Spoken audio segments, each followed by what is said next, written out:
আমাদের একটা সুসংবাদ আছে আল্লাহ রসুলের পক্ষ থেকে, সেটা হলো আমরা সাদা, সরল, সহজ। বলছে আমার বাংলাদেশের উন্নতের জন্য কাঁদতেছি আমি।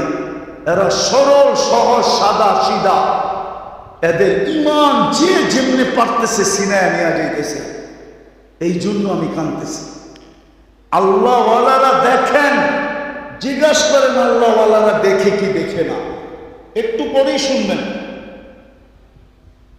হুজুর হযরত বয়ান করবে একটু পরে। আল্লাহওয়ালারা দেখেন আল্লাহর রাসূল উম্মতের জন্য এখনো কাঁদেন। আমি তো অক্টোবরের আগস্টের 17-16 তারিখে মদিনা মুনাওয়ারায় ছিলাম। যখনই যাই আমার মন চায়, মনের থেকে বলতেছি, আমাকে যদি অনুমতি দিত তাহলে আমি রওজায়ে আতহারে একটু কান পাইতা দেখতাম যে ভিতরে কি বলে। আমার বিশ্বাস ভিতরে কাঁদতেছে আর বলতেছে মা বি উম্মতি, আমার উম্মতের কি হইল। এখনো কাঁদতেছে। চলেন আরেকটা শোনাই আপনাদের যদি দিলে লাগে। আমি লেখি নাই, আবুল আইস সামরকান্দি রহমতুল্লাহ আলাইহি লেখছেন। উনি কে ওলামাদের কাছ থেকে জেনে নিয়েন। আবুল আইস সামরকান্দি রহমতুল্লাহ আলাইহিকে এই কথা শোনার পরে যদি কেউ আমার বিরুদ্ধে লেখেন তাহলে লিখতে পারেন, কিন্তু এটা আমার কথা না, কিতাব গাইটা বের করতে হবে। আবুল আইস সামরকান্দি রহমতুল্লাহ আলাইহি বা দলিল লেখছেন, আল্লাহর রাসূল যখন কবর থেকে উঠবে, ওয়াহুয়া ইয়াবকি ওয়া ইয়াকুল, কাঁদতে কাঁদতে উঠবেন আর বলতে বলতে উঠবেন, জিবরিল ময়দান তো পুরাই খালি, পুরাই খালি, আমার উম্মত কোথায়? কোথাও তো কাউকে দেখা যায় না। তো জিবরিল আলাইহিস সালাম সান্ত্বনা দিবেন যে আপনি ব্যতীত জমিনের উপরে কোনো নবীও ওঠে নাই, কোনো রসুলও ওঠে নাই, কোনো উম্মতও ওঠে নাই, আপনার উম্মতও ওঠে নাই। আপনি শান্ত হন, শান্ত, তারপরে শান্ত হবে, এর আগে শান্ত হবে না। যে কবর থেকে উম্মতের জন্য কাঁদতে কাঁদতে উঠবে, ওই উম্মত আজকে নবীর লাজ রাখে নাই, ইজ্জত রাখে নাই। সারা দিন তো বাদই দিলাম, শুক্রবার তো আমাদের কাছ থেকে আল্লাহ রসুল চায়া নিছিলেন, চায়া। আমি হাদিস দিতেছি, আল্লাহ রসুল বলছিল শুক্রবার আমাকে দিয়া দিও, আমার উপরে বেশি বেশি দুরূদ পড়ো, দুরূদ আমার উপরে বেশি বেশি দুরূদ শুক্রবারে পড়ো। কিন্তু আজকে কি বার? সোমবার।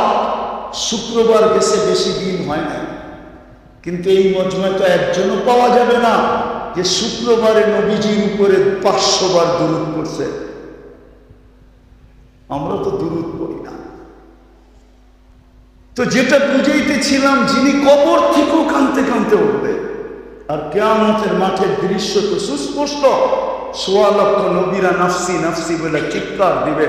আর আমাদের নবীজি মাকামে মাহমুদ পাওয়ার জন্য, মাকামে মাহমুদ পাওয়া সত্ত্বেও আমরা তো দেখি সামান্য একটা চেয়ারের জন্য, কি ইউনিয়ন পরিষদের একটা চেয়ার, একটা ওয়ার্ডের একটা চেয়ার, একটা থানার একটা চেয়ার, বাংলাদেশটাই কত বড় আর চেয়ারটাই কত বড়। আরে বুঝান না আমারে, বাংলাদেশটা কত বড়? আমেরিকার থেকে 25-30 গুণ বড় না? হ্যাঁ কি? হ্যাঁ ছোট? কেমন ছোট? শুধু নিউ ইয়র্ক একটা স্টেট আপনাদের চেয়ে 4 গুণ বড়, 4 গুণ। নিউ ইয়র্ক শুধু 52টা স্টেট আমেরিকাতে। একটা নিউ ইয়র্কের সমান না বাংলাদেশটা, ওটার 4 ভাগের 1 ভাগ হলো বাংলাদেশ। ওটার ভিতরে 300টা সিট। কয়টা? কয়টা? তাইলে এটার পরিধির কত বড়? সামান্য একটা চেয়ারের জন্য মরতে রাজি, মারতে রাজি, ঠিক না? অথচ মাকামে মাহমুদ পাবে, কিয়ামতের দিন বসবে না,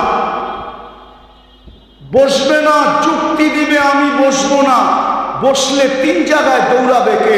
আমি তো একজন হাউসে কাউসারে দৌড়াবো, উম্মতকে নিজের হাতে পানি পান করাবো, আবার মিজানের কাছে দৌড়াবো, পাল্লা যদি সামনে না ঝোঁকে তো আমি ওইখানে হাত উঠায়া দিয়া বলবো, আপনার প্রতিশ্রুতিগুলা স্মরণ করাবো। আপনি বলছেন সালতুতা সাফি তুষাফা, তো আমি চাইতে থাকবো, আপনি দিতে থাকবেন, আমি সুপারিশ করতে থাকবো, আপনি মঞ্জুর করতে থাকবেন। আরো অনেক প্রতিশ্রুতি কিয়ামতের মাঠে আছে। বিদায় আমি মিজানের কাছে দৌড়াবো, আবার আমি পুলসিরাতে ছুটবো। যদি উম্মত পার না হইতে পারে তাইলে দুরুদের লাঠি মাথায় দিয়া পার করায়। যে রসুল মাকামে মাহমুদে বসবে না, আজকে আমরা তার লাজ রাখি নাই। যদি তার আদর্শের ইজ্জত রাখতাম তাইলে আমার সমাজে যা বলতে বলা হতেছে তা বলার কোনোদিন প্রয়োজন ছিল না। মুসলমান উম্মতে মুহাম্মাদি জান দিতে পারে কিন্তু মাদকে হাত দিতে পারে না। বিশ্বাস হয় না আপনার কাছে? বিশ্বাস হয় না? হ্যাঁ, জান দিতে পারে না খায়া থাইকা, কিন্তু মাদক বহন করতে পারে না। জান দিতে পারে না খায়া থাইকা, কিন্তু মাদক ব্যবসা করতে পারে না। জান দিতে পারে, কেননা মাসলা তো দুনিয়ার না। মাসলা, মাদকের মাসলা কি দুনিয়ার মাসলা? মাসলা কোন জায়গায়? আখেরাতের মাসলা। কার মাসলা? মাসলা কোন জায়গায়? কোন জায়গার মাসলা? যদি মাসলা আখেরাতের না হইতো তাহলে আবু তালেবের কবর আমাকে কোনোদিন কাঁদাইতো না। আমি আগস্টের 17 তারিখে মক্কা মুকাররমা ছিলাম। আবু তালেবের কবর যতবার দেখছি ততবার আমাকে কাঁদাইছে। ওই 17 তারিখও আমাকে কাঁদাইতো না। বেশি দিনের কথা বলতেছি না। আমি আবু তালেবের কবর চিনি। তার পাশে কোন ফ্লাইওভারের উপর দিয়ে আসলে কোন জায়গায় দাঁড়াইলে কবর দেখা যায় এটা আমি চিনি। আমি না চিনা বলতেছি না, আমি চিনি। কেননা খাদিজাতুল কুবরা রাদিয়াল্লাহু তাআলা আনহার পাশের কবরটা হলো আবু তালেবের কবর, যার কবর এখনো জান্নাতুল মুআল্লা। ওই কুবরি বলে, আরবিতে বলে কুবরি। ওই কুবরির উপর দিয়ে আসলে আবু তালেবের কবর দেখা যায়। ওই কবর আমাকে 17 তারিখে কাঁদাইতো না। যদি মাসলা আখেরাতের না হইতো, নাইলে মুহাম্মদুর রাসূলুল্লাহ নামাইছে 2 হাতে কবরের চাচাকে। 2 হাতে।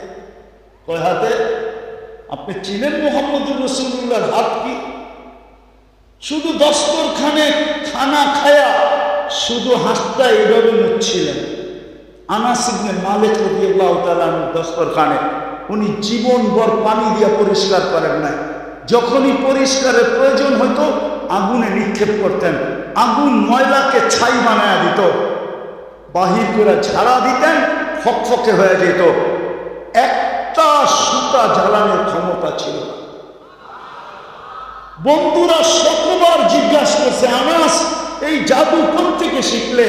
বলছে এটা জাদু না, এটা দুজাহানের বাদশার হাতের ছোঁয়া। আপনি মুহাম্মদুর রাসূলুল্লাহর হাতের ছোঁয়া জানেন না? আনাস ইবনে মালিক রাদিয়াল্লাহু তাআলা আনহু শেষ বয়সে বসরায় ইমামতি করতেন, জুমা পড়াইতেন। উনি যখন বসরায় ঢুকতেন তো ওয়েদার বইলা দিত। ওয়েদার বুঝেন? আবহাওয়া বইলা দিত আনাস ইবনে মালিক বসরায় ঢুকছে। একদিন বসরাওয়ালারা বলছে, আনাস তুমি ঢুকলে আমাদের আবহাওয়া বইলা দেয়, তুমি ঢুকছো, এই সুগ্রাম কই পাইলা?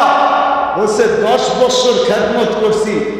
যখনই গরমের দিন আসতো আর আল্লাহর বন্ধুর শরীর থেকে মুহাম্মদুর রাসূলুল্লাহ সাল্লাল্লাহু আলাইহি ওয়াসাল্লামের শরীর থেকে যখন ঘাম ঝরতো আমি বোতলে জমা করতাম।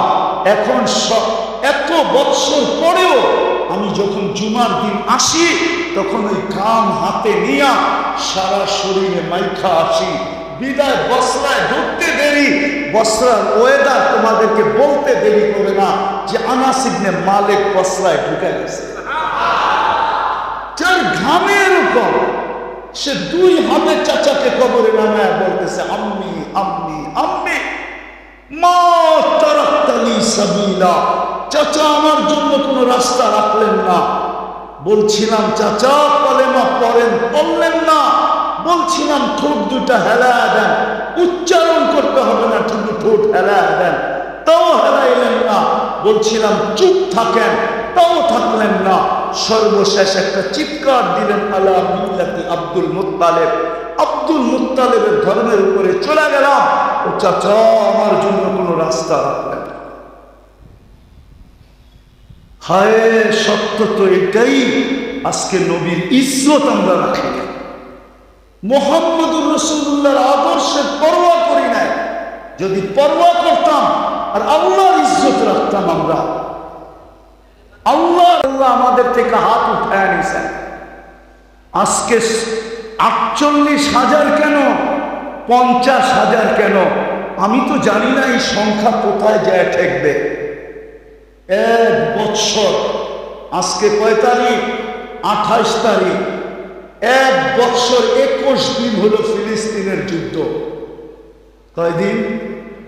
আরে বলেন না। 1 বৎসর 21 দিন। ফিলিস্তিন চিনেন? আমি তো 14 বৎসর আগে 2 চোখে দেখা আছে, এই 2 চোখে আমি চিনি ফিলিস্তিন কি জিনিস। আপনারা মিডিয়ায় দেখতে পারেন, আমি এখনো দেখতেছি ওয়াদিয়ে খলিল কোনটা, এখনো দেখতেছি মনে হয় যে ওয়াদিয়ে মুসা কোনটা, এখনো দেখতেছি মনে হয় যে 70 জন নবীর কবর কোথায় কোথায়। আমি তো 14 বছর আগে দেখা আসছি, আপনি তো আজকে মিডিয়ায় দেখতেছেন।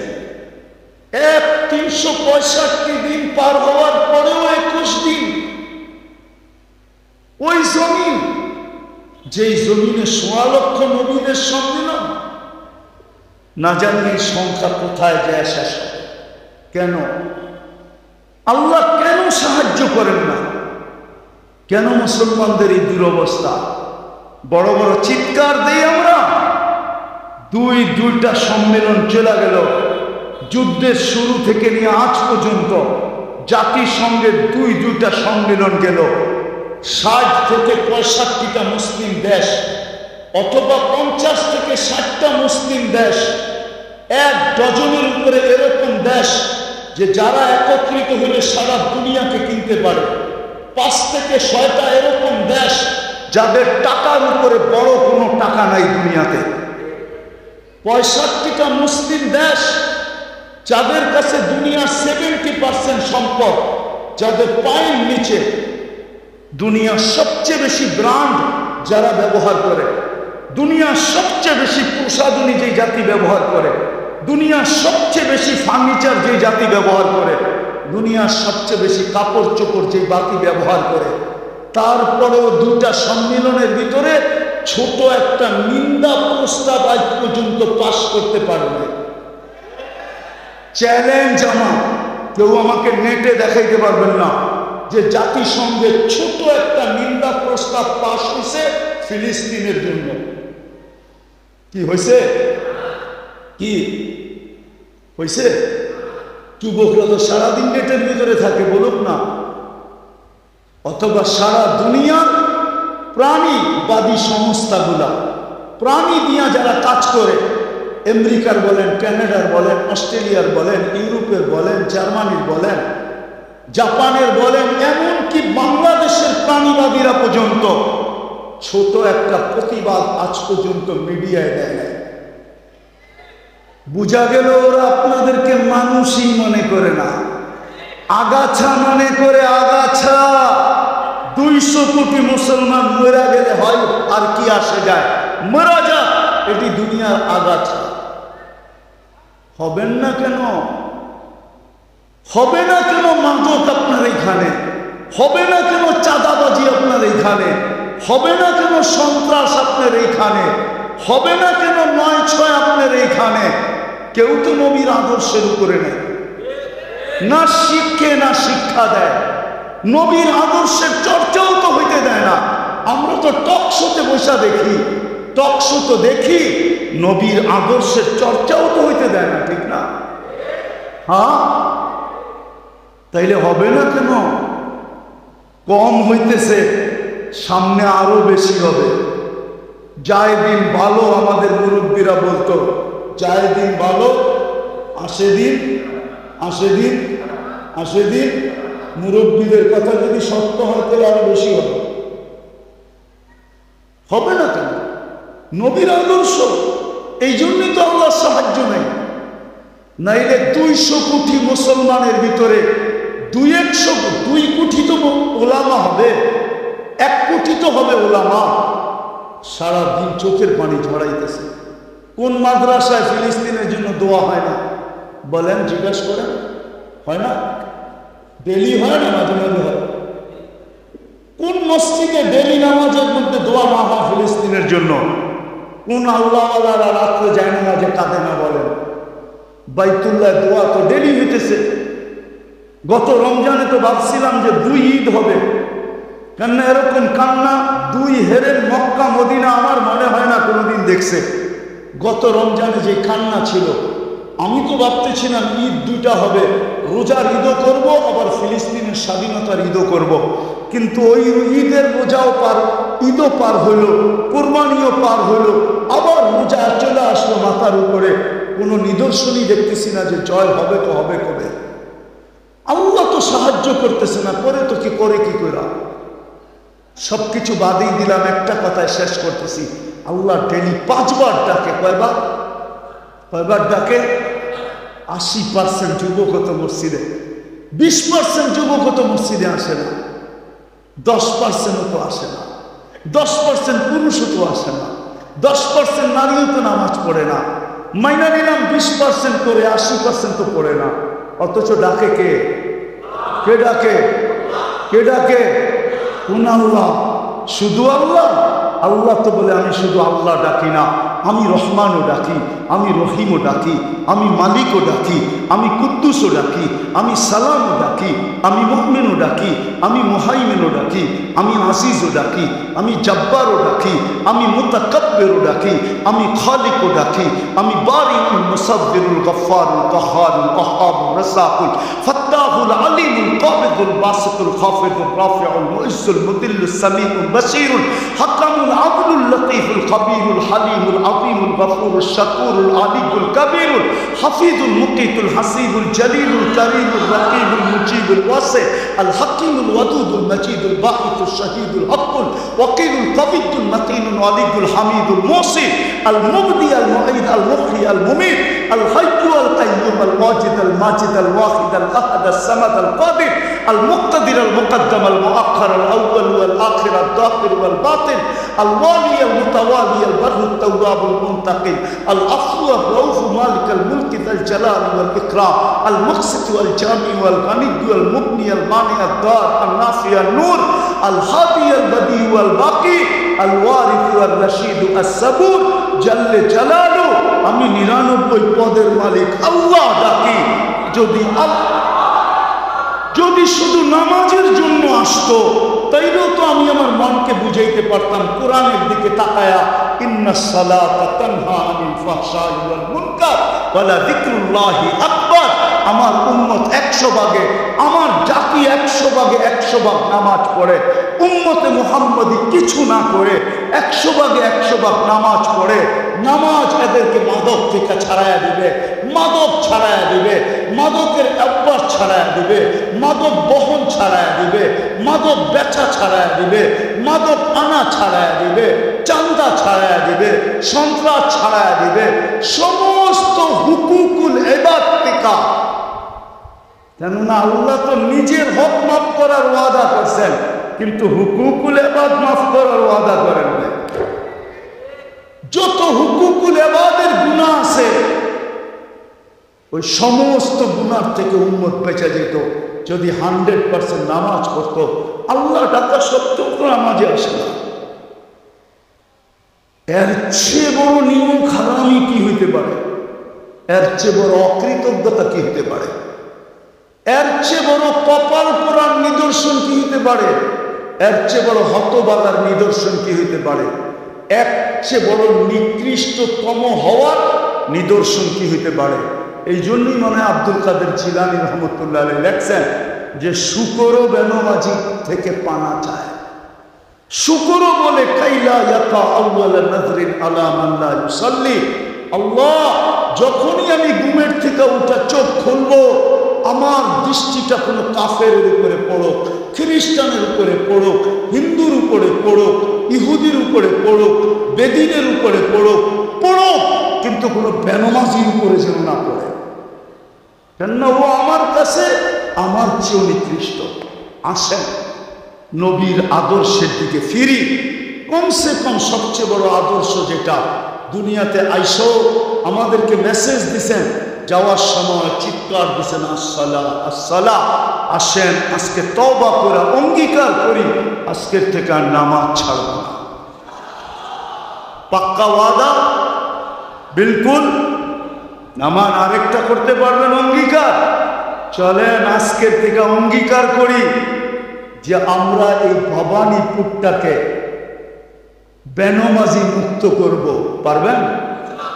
হ্যাঁ, যে নামাজ না পড়ে ওর পায়ে ধরে নামাজি বানা। আমি একটা দেশ চিনি, এই দেশে কোনো বেনমাজি নেই। আমি 6 বার গেছি এই দেশে, আমার এখনো মনে চাই ওই দেশে যাই।